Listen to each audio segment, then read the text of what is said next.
आज का संदेश जो प्रभु ने दिया है, accepting the changes, accepting the changes ना, जो बदलाव हमारे जीवन में आते हैं स्वीकार करें, स्वीकार करें। सो एक्सेप्टिंग द चेंजेस, और ये संदेश जो प्रभु ने दिया आप लोगों के बीच में शेयर करना चाहता हूं। ये देखिए, जो वर्ड चेंज होता है, चेंज होता है ना, ये वर्ड कोई पसंद शायद नहीं करता है, स्पेशली आप अगर मेरे साथ उम्र में होंगे या ज़्यादा भी होंगे ना।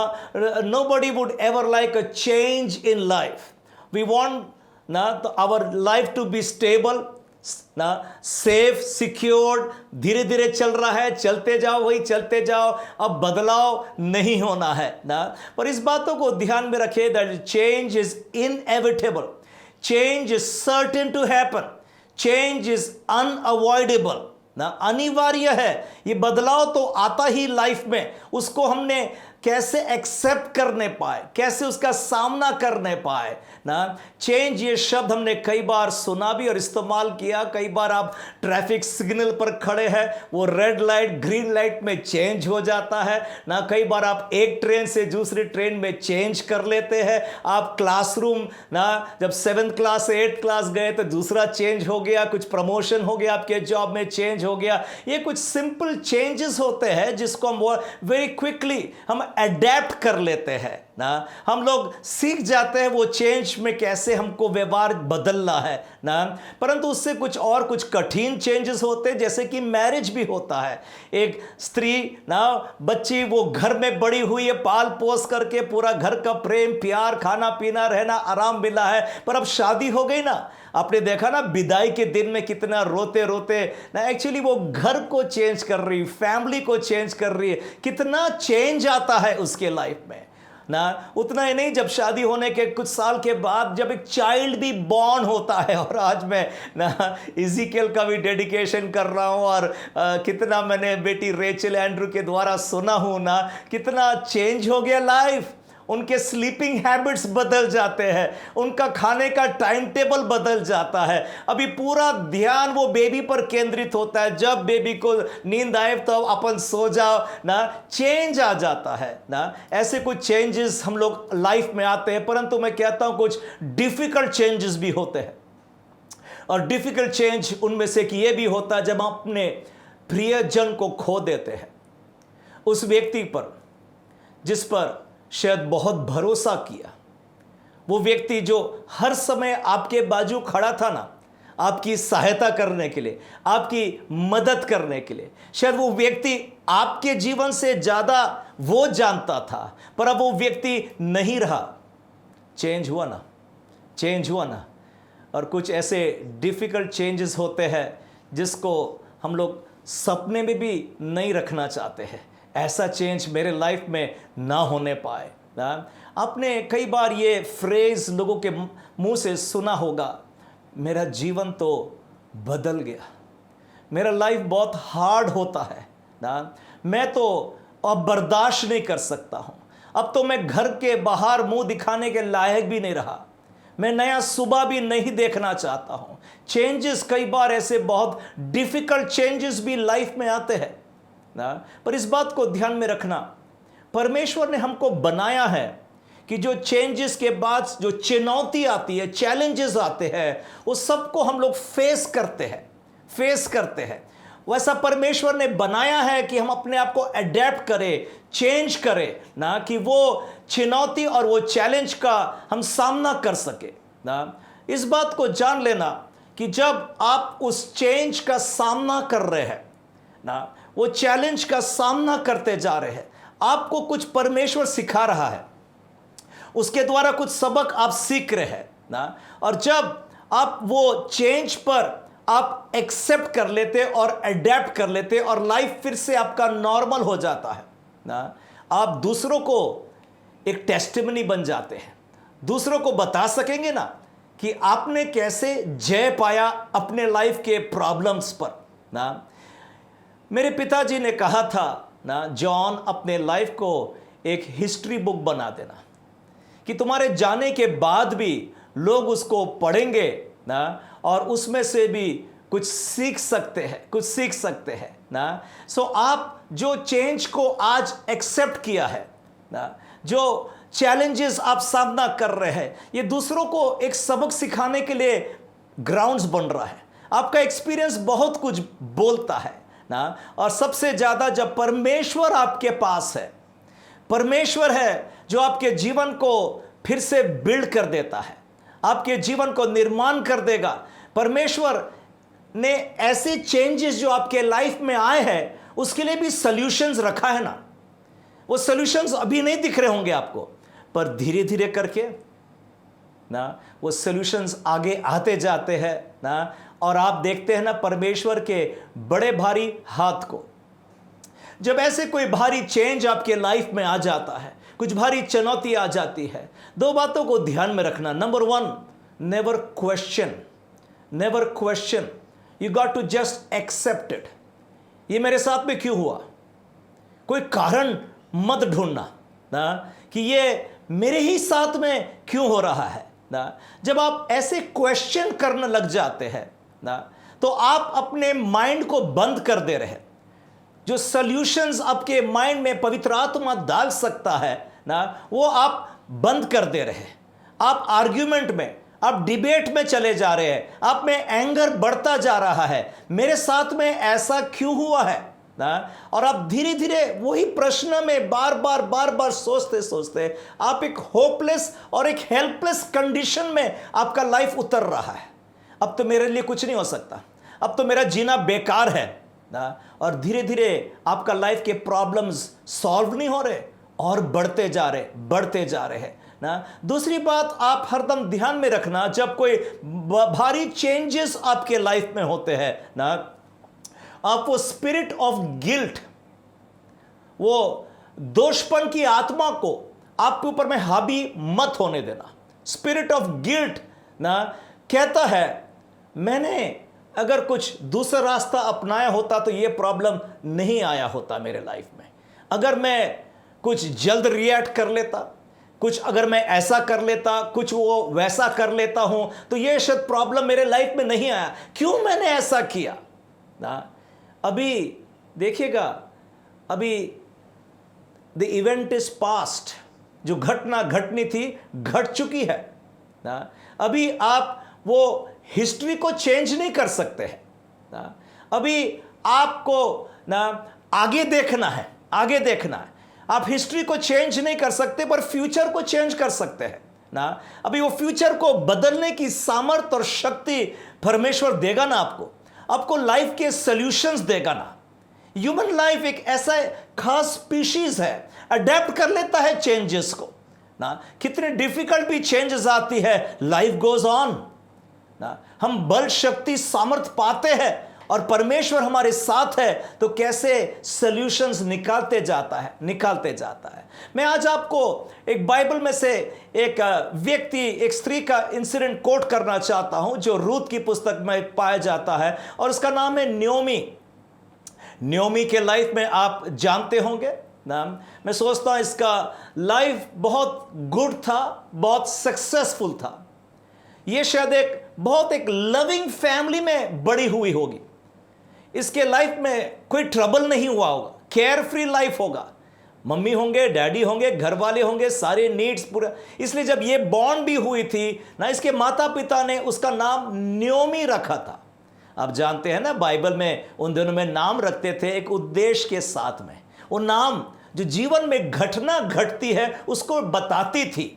न्योमी रखने का एक कारण होगा। न्योमी का मीनिंग आप जानते हैं, the pleasant one, the pleasant one और the excellent one, meaning above all और द ब्यूटीफुल वन। सुखदायक है वो ना, वो सबसे ऊपर है, वो सौंदर्य है। ये उसके शब्दों का मीनिंग हो रहा है ना। इस शब्दों से समझ रहा है कि न्योमी का लाइफ का start was a very good start in a very loving family. उसके हर एक नीड्स टेक केयर हो गए। और उसके बाद उसकी शादी होती है एलीमेलेक के साथ में। और एलीमेलेक भी अच्छा फैमिली होगा, क्योंकि ऐसी स्त्री के साथ में शादी करना है। अच्छे घर की लड़की है, सुंदर है ना, टैलेंटेड है, तो एक अच्छा आदमी मिला होगा ना उसको ना। एलीमेलेक के साथ में शादी हो गई होगी और अच्छा हैप्पी मैरिड लाइफ चल रहा है। और बाद में 2 बेटे पैदा हो गए, महलोन और चेलोन। आई थिंक सो न्योमी बहुत खुश है ना कि जैसा जैसा लाइफ को उसने प्लान किया है वैसा ही चलते जा रहा है ना। बहुत सक्सेसफुल लाइफ है, ये तो एक ड्रीम लाइफ है उसका जीवन जो बढ़ता जा रहा है। परंतु हम जानते ना आगे एक अकाल आया, फैमिन आया उसके लैंड में, और वो जो वही कर रही थी जो बाकी लोग कर रहे हैं ना, बैतलहम जूडा को छोड़ करके वो मोआब देश में जा रही है। और मोआब देश में जब जाती है तो एक ट्रेजिडी उसके फैमिली में हो जाती है। उसका हस्बैंड गुजर गया। उतना ही नहीं, धीरे धीरे करके अब उसका दोनों बेटे गुजर जाते हैं। दोनों बेटे गुजर, हमें पता नहीं क्या कारण था, क्या बीमारी थी, क्या महामारी थी, क्या एक्सीडेंट था, ये व्हाट वाज द रीज़न हम नहीं जानते। पर ये ट्रेजेडी आई ना, ये ट्रेजेडी, ये घटना ने उसके लाइफ में एक सडन चेंज ला लिया। मे बी शायद वो प्रिपेयर्ड भी नहीं थी, सोची भी नहीं थी मेरे जीवन में ऐसी घटना घट सकती है ना। शायद उसका लाइफ बिल्कुल हेल्पलेस और होपलेस कंडीशन में आ गया है ना। वो एक ही रास्ता बचा है, चलो मैं वापस अपने घर, अपने देश में जाती हूं ना। मेरे पास तो यहां पर कोई भी नहीं है ना। और हम जानते जब वो वापस बैतलहम जूडा वापस अपने गांव में आती है ना, और लोगों ने शायद बोला होगा क्या यही है वो प्लेजेंट वन, क्या यही है वो एक्सीलेंट वन, ये ब्यूटीफुल वन ना, ये क्या वो यही है न्योमी, क्योंकि उसका चेहरा और शक्ल कुछ और बता रहा होगा ना। नाम तो बहुत सुंदर नाम है, परंतु चेहरे पर कुछ अलग दिख रहा है कि कितने बड़े तूफान ने इसके जीवन को मारा है, हिलाकर रख दिया होगा इसको ना। इसलिए उसने रूथ चैप्टर 1 में एंड वर्स 20 एंड 20 और 21 में उसने कहा, call me not Naomi, call me Mara, for the Almighty had dealt very bitterly with me. Verse 21, I went out full and the Lord had brought me home again empty. Why then call ye me Naomi, seeing the Lord had testified against me and the Almighty had afflicted me? Hindi में पढ़ता हूं, उसने उससे कहा मुझे न्योमी ना कहो, मुझे मारा कहो, क्योंकि सर्वशक्तिमान ने मुझको बड़ा दुख दिया है। 21 कलम, मैं भरी पूरी चली गई थी परंतु यहोवा ने मुझे छूची कर कर लौटाया है। जबकि यहोवा ने ही मेरे विरोध साक्षी दी और सर्वशक्तिमान ने मुझे दुख दिया है, फिर तुम क्यों मुझे न्योमी कहलाते हो? ये वाक्य को पढ़ने से समझ रहा है न्योमी सर्वशक्तिमान को दोष दे रही है। मैं ये वाक्य जब पढ़ रहा हूं तो मैं देखता हूं 2 मिस्टेक्स, 2 गलतियां जो न्योमी कर रही है, जिसको मैं आज ले डाउन करूंगा आपके सामने। Number 1, she is blaming God for the problems in her life. जो समस्या आई है उसके लिए दोषी वो है, उसने किया। मैं भरी भूरी गई थी यहां से, पर उसने खाली लाया मुझको। नंबर 2, वो she wants to live life alone, requiring no help from anyone. मैं अकेला ही जीवन जीऊंगी, मेरे को किसी का सहारा नहीं होना है ना। मैं सोच रहा हूं ये 2 मिस्टेक्स न्योमी ने किया है, जो आज हम लोग सीखते हैं इस सबक से, और चेंजेस को कैसे एक्सेप्ट करना हम सीखेंगे। इस महा चेंजेस में भी कैसे परमेश्वर है ना मेरे लाइफ को रीबिल्ड कर देता है। नंबर 1 जो न्योमी ने गलती करी, she is blaming God for the problems in her life ना। आई वेंट आउट फुल बोल रही है 20 कलम में, मैं भरी भूरी चली गई थी परंतु यहोवा ने मुझे छूची कर कर लौटा दिया ना। मतलब वो परमेश्वर पर दोष दे रही, पता नहीं क्या बोल रही होगी कि कहां था परमेश्वर, क्यों मेरी प्रार्थना नहीं सुनी, क्यों मेरे पति को नहीं बचा लिया, और उतना ही नहीं मेरे 2 प्यारे प्यारे सोने बच्चे को क्यों नहीं बचा लिया, क्यों क्यों क्यों मेरे साथ में ऐसा हुआ, वाई रीजनिंग करते जा रही, क्वेश्चंस लगाते जा रही क्या कभी आपने भी ऐसा महसूस किया है? आपने अपने लाइफ को बहुत अच्छा प्लान करके रखा होगा ना, और स्टेप बाय स्टेप सब एक एक प्लान्स आपके लाइफ में फलते फूलते जा रहे होंगे ना, परंतु एक घटना घटी ना आपके लाइफ में, और सब आपके मैन मेड प्लान्स, आपकी सामर्थ्य और बुद्धि से जो प्लान्स बनाया था ना, सब कुछ उलट पुलट करके रख दिया ना। वो घटने के द्वारा मुझको याद आ रहा है, ये और एक घटना है, और एक स्त्री है बाइबल में, आप जानते इसके बारे में, अय्यूब की पुस्तक 2 चैप्टर 9 कलम। तब उसकी स्त्री ने उससे कहा, कहने लगी, क्या तू अब भी अपनी खराई बनाए है? परमेश्वर की निंदा कर, और चाहे मर जाए तो मर जाए ना। इतनी बोल्ड हो गई वो, परमेश्वर पर दोष उठाने को खड़ी हो गई वो। देखा जाए तो ये अय्यूब की पुस्तक में अय्यूब की पत्नी का एक ही स्टेटमेंट रिकॉर्डेड है, ज्यादा नहीं है, एक ही स्टेटमेंट है, और वो एक स्टेटमेंट में वो परमेश्वर के विरोध खड़ी हो गई।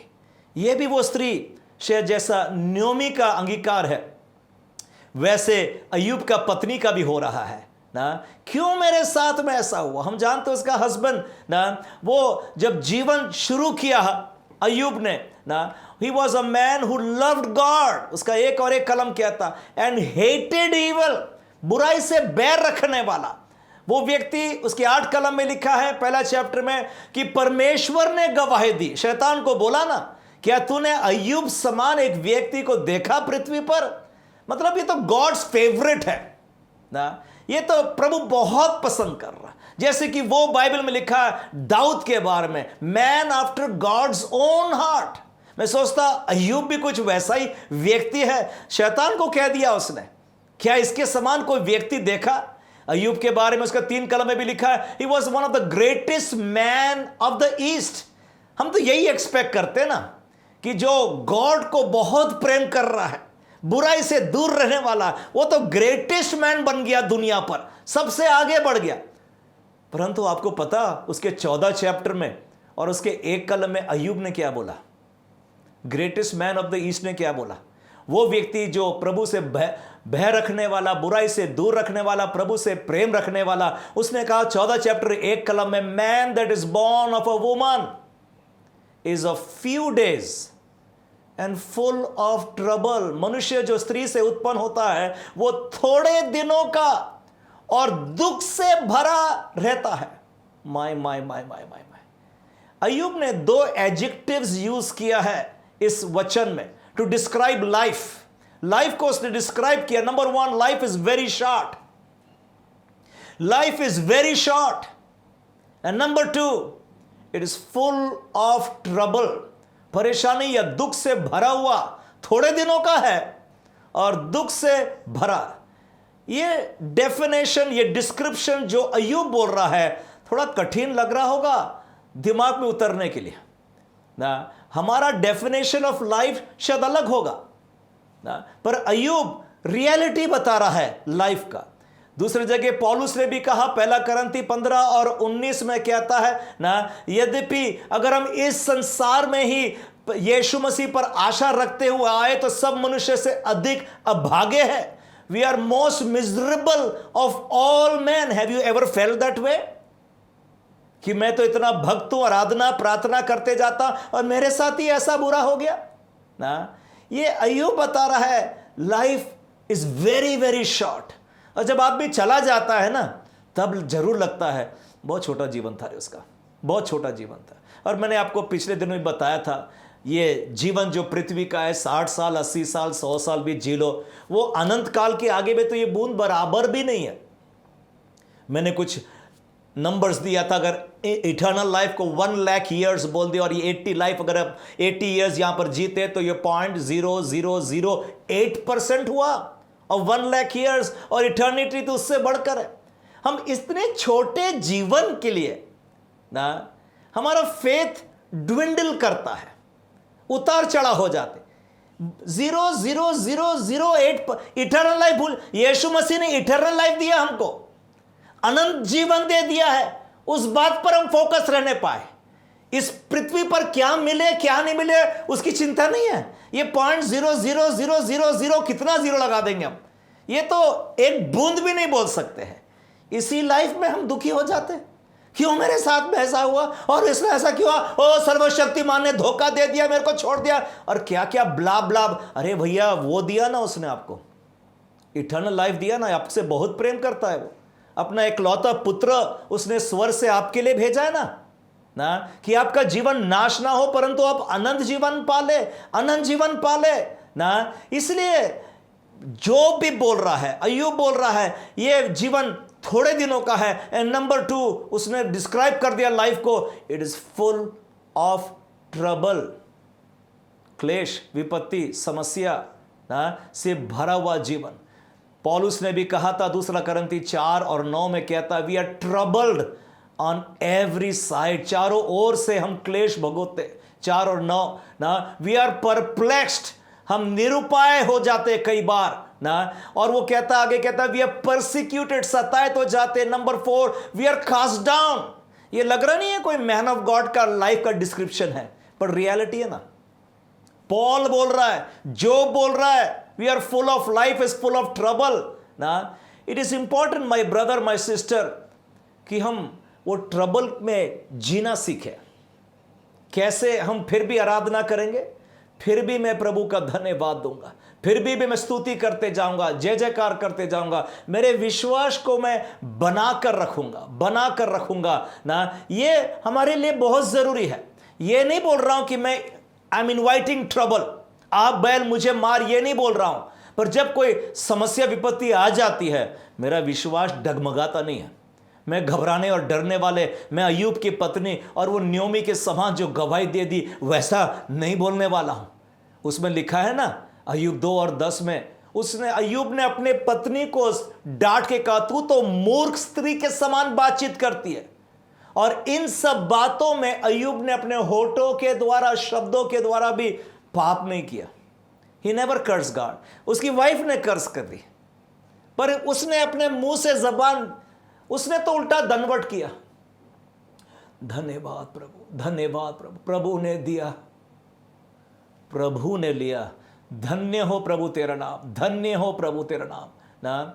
वो ऐसी परिस्थिति में भी प्रभु का धन्यवाद। मैं तो यही प्रार्थना कर रहा हूं, प्रभु मुझको सामर्थ्य दे प्रभु, कि दुख विपत्ति तकलीफ सत्ताओं में भी हम परमेश्वर की आराधना करें, स्तुति करें, हमारा चेहरा दिखाने पाए। Thank you Lord for eternal life Lord, मेरा नाम स्वर्ग में जीवन के पुस्तकों में लिख दिया, धन्यवाद धन्यवाद। चेहरा दिखाने पाए, बॉडी लैंग्वेज दिखाने पाए, औरों के समान हम विलाप नहीं करने पाए, जिनके पास कोई आशा नहीं है। लास्ट संडे का सरमन आप जानते हैं, कई बार ये सरमन्स को सुनना पड़ता है बार बार। बहुत सारे लोग ऐसे होते हैं जो इसी जीवन की आशा लगाए बैठे रहते हैं, कि वो सोचते हैं मैं प्रार्थना करूं और एकदम से जवाब आना चाहिए। That is how God should work, that is how ना गॉड मुझे छुड़ाना चाहिए और बचा देना चाहिए। और जब ऐसा नहीं हुआ तो बेकार है, बेकार है। बाइबल पढ़ना बेकार, चर्च जाना बेकार, और ये परमेश्वर बेकार है, सब कुछ मैं छोड़ दूं ना। कई बार ऐसे लोग हो जाते हैं। मैं 2 दिन पहले all Nations prayer for India का जूम पर प्लेटफॉर्म अटेंड कर रहा था, प्रार्थना हो रही, उसमें प्रभु के दास ने बताया कि इंडिया में लगभग ये पिछले 4 महीने के दरमियान 350 बिशप पास्टर्स चले गए। 350, और हम जानते हो नंबर से ज़्यादा भी होगा। पास्टर्स चले गए तो चर्च का क्या हो रहा है? कितने और बिलीवर्स, विश्वासी लोग, प्रभु पर भरोसा करने वाले लोग, वो चले गए ना। उनका घर, उनका परिवार का क्या हाल हो रहा है ना। इसलिए मेरे को बहुत ज़रूरी है कि हम अपने विश्वास को बनाए रखें, इसलिए हम रिजॉइस करने पाए और फोकस करने पाए। मेरा नाम स्वर्ग में लिखा हुआ है, उस बात से आनंद करते जाओ, और आनंद चेहरे पर दिखना चाहिए ना दिखना चाहिए ना, कि हम स्वर्ग में जा रहे हैं, हमारा प्रिय लोग स्वर्ग में गया है ना। देखिएगा Hebrews चैप्टर 13 और वर्स 8 में लिखा है, हम जानते हैं, पढ़ने की खोलने की जरूरत नहीं। Hebrews 13:8 में, Jesus Christ the same yesterday, today and forever। परमेश्वर नहीं बदला, यीशु मसीह कल, आज और युगानुयुग एक सा परमेश्वर है ना। हमारे जीवन में कितने चेंजेस आते, परंतु मेरा परमेश्वर नहीं बदलता। वही परमेश्वर जो भला है और भला था और भला रहेगा। Jesus Christ is the same good God, same loving God, same merciful God, जो कल भी था, आज भी है और युगानुयुग भी रहने वाला है। यीशु मसीह नहीं बदलता, नहीं बदलता। इसलिए रोमन्स 8 और 28 में पौलुस ने कहा, we know it, we have knowledge, Romans 8:28, that all things work together for good to them that love the Lord, to them who are called according to his plan and purpose। Romans 8:28। और हम जानते हैं कि जो लोग परमेश्वर से प्रेम रखते हैं उनके लिए सब बातें मिलकर भलाई भलाई भलाई भलाई ही उत्पन्न करती है, अर्थात उन्हीं के लिए जो उस इच्छा के अनुसार बुलाए हुए हैं। वो परमेश्वर मेरा भला, ही is the same God. God can bless me in my mess। जो भी परेशानी आई है, विपत्ति आई है, उसमें से भी सुंदरता निकाल सकता है। इज़ाया 61 और 3 हमने पढ़ा था भी था लास्ट संडे को। 61 और 3, वो एकलौता परमेश्वर है जो मेरे ब्यूटी फॉर एशेस ला सकता है, राख के बदले में सुंदर पगड़ी बांध सकता है। Oil for the Joy of morning, Isaiah 61:3, विलाप दूर करके हर्ष का तेल लगा सकता है। Garments of praise for a spirit of heaviness, उनकी उदासी को हटा करके यश का ओढ़ना उड़ाता है वो। गारमेंट्स ऑफ प्रेज ना, वो स्पिरिट ऑफ हेवीनेस को दूर करना। ये गारमेंट्स जो हम पहनते हैं, हमको मेहनत करना पड़ता है पहनने, कोई अपने आप से नहीं आ जाते ना। इसलिए ताली बजाओ, इसलिए प्रेज द लॉर्ड करो, इसलिए मुंह खोल करके गाना गाओ, हालेलुया हालेलुया। जो गीत आ रहा है, ये पवित्र आत्मा ने बोला है ना गीत गाने के लिए। देखो, हमारा परमेश्वर बिल्ड करता है और रीबिल्ड कर देता है, हमारे लाइफ को रीबिल्ड कर देता है ना। देखो, जब नूह के दिनों में ना जल प्रलय आया, सबको नाश कर दिया, परंतु प्रभु ने कैसे नूह और उसके परिवार को, लाइफ को रीबिल्ड कर दिया ना। ये पृथ्वी को सब नाश करने के बाद रीबिल्ड कर देता है ना। हमने पढ़ा भी था न्योमी के लाइफ में, प्रभु रीबिल्ड कर दिया उसके लाइफ को ना। यीशु मसीह ने कहा, I will build my church. Church कौन है? चर्च आप है, चर्च मैं हूं ना। मेरे लाइफ को वो बिल्ड कर रहा है और रीबिल्ड कर रहा है ना। सुधारता भी जाता है ना। यह जर्माया की पुस्तक में लिखा उसने, कुम्हार के घर में जा और देखकर वो कैसे पात्रों को तोड़ मड़ोड़ देता और रीबिल्ड कर देता उसको। Go to the potter's house ना, वो पॉटर ने जो बिगाड़ दिया है उसको फिर से रीबिल्ड कर देता ना। यहोवा क्या नहीं कर सकता है?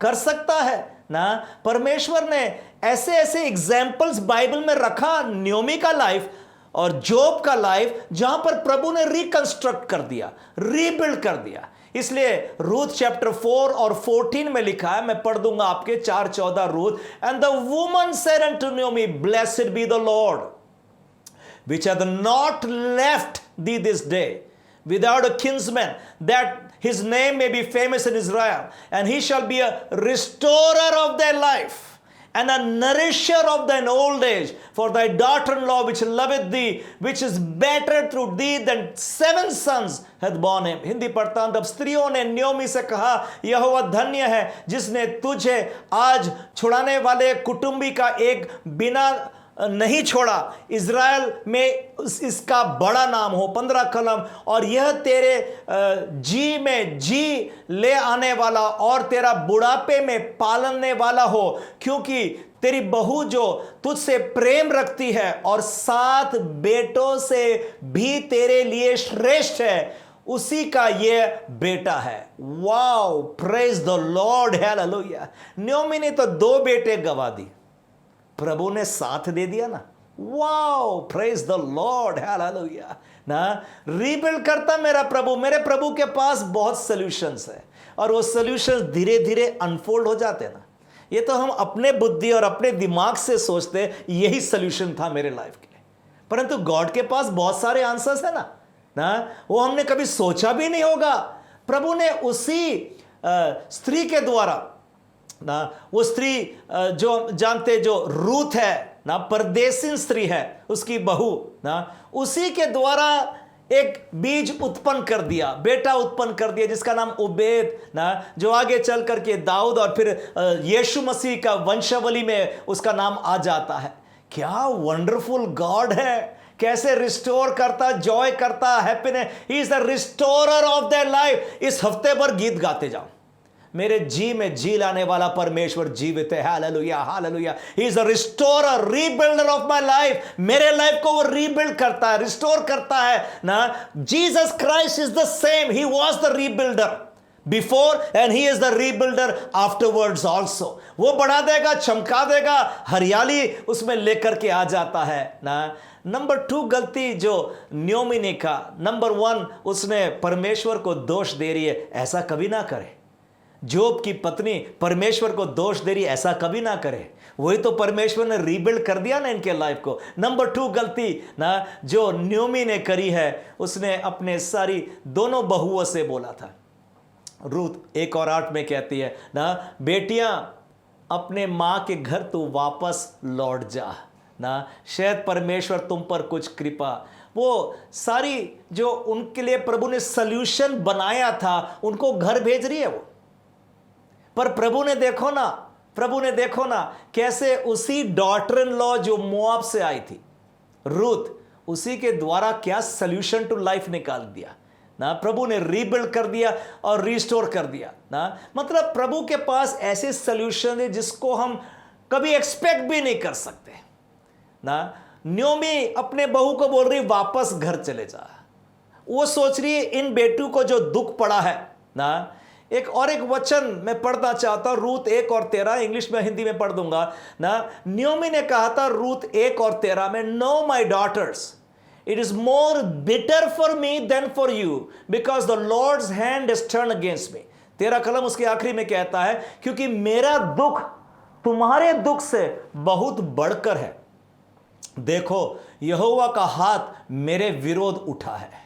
उसका कंक्लूजन आ गया ना कि यहोवा का हाथ मेरे विरोध, ये गलती कभी ना करे। दूसरी भी बात उसने बोली, मेरा दुख तेरे दुख से बढ़कर है। कई बार लगता है ना मेरा दुख सबसे बड़ा है। आपका दुख है पर मेरा दुख बहुत बड़ा है। ये गलती ना करे, हमारे दुख को कंपेयर ना करने पाए ना कि मेरा दुख तेरा दुख से बढ़कर है। नहीं है ना भैया, दुख है ना, अलग अलग लाइफ में अलग अलग प्रॉब्लम्स आते हैं ना। कोई बड़े दुख है, कोई छोटे दुख है, पर दुख लेकर के आते हैं लाइफ में ना। हमने परमेश्वर को देखने पाए ना, बिलीव करने पाए ना कि मेरे प्रभु के पास एक सल्यूशन है ना। वो सल्यूशन निकालेगा, कहां से कैसे होगा मुझको नहीं पता, पर करेगा ना। कैसे जब यीशु मसीह का जन्म हुआ था ना, वो तो गौशाले में पैदा हो गई, वो चरनी में पैदा हो गई। उसके लिए क्या जगह भी नहीं मिला सराय में, इतना भी नहीं मेरा प्रभु कर सका। वो तो चरनी में जन्म ले रही है बच्चों के साथ में। परंतु कहां से आ गए वाइज मैन, सोना, मुर, लोबान। देखो ना गॉड का solution, God was in command, God was in control. Do not despise God ने आपको छोड़ा नहीं है। प्रभु आपके साथ में है ना। आपके घर को, आपके लाइफ को, आपके जीवन को वो बढ़ाते जा रहा है। Allow God to work in your life. वो एक रीबिल्डर है। डोंट निग्लेक्ट गॉड ना, don't neglect your family, don't neglect your relatives, don't neglect your friends, don't neglect your church ना। प्रभु ने उपाय निकाल रहा है इनके द्वारा आपकी सहायता करने के लिए ना। आपने उसी का द्वार बंद कर दिया ना। ये सब घटनाओं के द्वारा दिखता है मेरा प्रभु कितना दयालु है। कैसे न्योमी के शब्द थे, उस सर्वशक्तिमान ने बुरा किया पर फिर भी प्रभु ने रीबिल्ड कर दिया ना। कैसे वो अय्यूब की पत्नी के शब्द थे ना, let us curse God and die ना, पर फिर भी प्रभु ने रीबिल्ड कर दिया ना। मुझे पता नहीं अय्यूब के पास में जो आगे बच्चे हुए तो कहता है तो मोस्ट ब्यूटीफुल डॉटर्स थी ना, और प्रभु ने दुगना उसको लौटा दिया था वापस। अभी किसी ने डिबेट किया वो दूसरी वाइफ हो गई है जिसके द्वारा, पता नहीं, परंतु मैं तो यहाँ ग्रेस देख रहा हूँ, प्रभु का अनुग्रह देख रहा है। मैं सोचता हूँ वही पत्नी के द्वारा जिसने श्राप भी दी, जिसने गाली भी दी ना, फिर भी प्रभु ने दया अनुग्रह दिखाया ना, और उसी के द्वारा क्या ही संतान पैदा कर दिया, मोस्ट ब्यूटिफुल डॉटर्स ना, और कैसे दुगना लुटा दिया परमेश्वर ने। परमेश्वर आपके साथ भी ऐसा ही करेगा ना। We are in the period of grace. Don't close the doors, don't be anti God, do not neglect your church, your family ना, जो परमेश्वर ने ठहराया है। एक दो इंसिडेंट्स हुआ होगा, कुछ बोला होगा किसने आपको आपके विरोध में, वो आपका दुश्मन नहीं है ना, आप उसको फिर भी प्रेम दिखाने पाए। क्यों ना पौलुस ने कहा था ना कि हम भी तो एक समय था जब मसीह के दुश्मन थे ना, परंतु कैसे परमेश्वर ने प्रेम के द्वारा हमें जीत लिया। आज वही परमेश्वर आपके लाइफ को रीबिल्ड कर देगा, चमका दे जाएगा। क्राइस्ट में हम आ गए हैं तो हमारे पास में आज आशा है ना। मैं तो यही जानता हूं, आने वाला कल आज से अच्छा होगा। Amen, amen, yes lord, believing on God. आज से ना आने वाला कल will be better, my tomorrow will be better than today. Amen बोलो, प्रेज द लॉर्ड बोलो। अगर बिलीव करते तो हालेलुया बोलो, यस लॉर्ड। कॉन्फिडेंस क्या है? गॉड है ना, ही इज द सेम गॉड जिसने नियोमी के लाइफ में पहले भी था और आगे भी रीबिल्ड कर दे, बदला नहीं। जोब की लाइफ में पहले भी था, वो आगे भी रीबिल्ड कर दिया ना। ये तो एक फेज है, ये बादल है आपके जीवन में गुजर रहा है। आपके प्रिय लोग तो वहां चले गए, आराम की जिंदगी चले गए, वो इंतजार कर रहे कब आप आने वाले उनके साथ में ना। इसलिए इस बात में आनंद करते जाओ, आनंद करते जाओ। हमारा नाम तो स्वर्ग में जीवन के पुस्तकों में लिख दिया है।